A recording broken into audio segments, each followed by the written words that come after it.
जय मिथिला। हम टिंकू झा आइ अहाँ सबके देखबै छी मिथिला के जामुन। एहिमे की छै यौ? जामुन अछि। की नाम भेल? नितेश झा। की खा रहल छी? जामुन खा रहल छी। के अनलक ई जामुन? बढ़िया के जामुन देखियो खोलियो तो जामुन कनी पूरा खोलू। बहुत नीक जामुन अछि। मिथिला के हाथ में निकालियो ना। हाथ में अंगना जो ना तू पैसा। ए की नाम छै बुआ रे? कृष्णा कुमार। कृष्णा कुमार। पहले पूरा नाम बताओ। कृष्णा कुमार महतो। देखियो जामुन कथी छै? जामुन पर जामुन। जामुन देखियो ई जामुन मिथिला के जामुन भेल।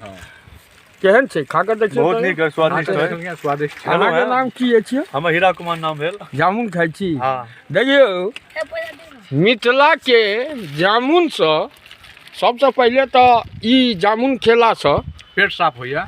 अहाँ के शुगर बीमारी नहीं है। एकर बीज जे खेबै सुखा के आयुर्वेदिक दवा सेहो होइ छै। और देखियो ई बच्चा सब ल के बेचे छै। कते में बेचे छी रे बाबू? 25-30 रुपया में। 25-30 रुपया में कते हेतै? 1 किलो दे। 1 किलो। हाँ। देखियो ई बच्चा सब 1 किलो लगभग छै 25-20 रुपया में बेचे छै। और देखियो ई लड़का की नाम छै बुआ रे? सूरज कुमार महतो।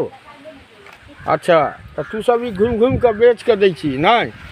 देखियो कह के अर्थ हमर ई अछि कि जामुन खेला से हीरा जामुन मीठा छै। हां बहुत स्वादिष्ट। जामुन खेला से ई मिथिला के जामुन खेला से शुगर नहीं है। और ए जामुन के बीज जे होइ छै ओ आयुर्वेदिक दवा होइ छै। जैसे अहाँ के शुगर बहुत तरह के पेट साफ रहत, बहुत तरह के बीमारी नहीं है। जय मिथिला। जय मिथिला।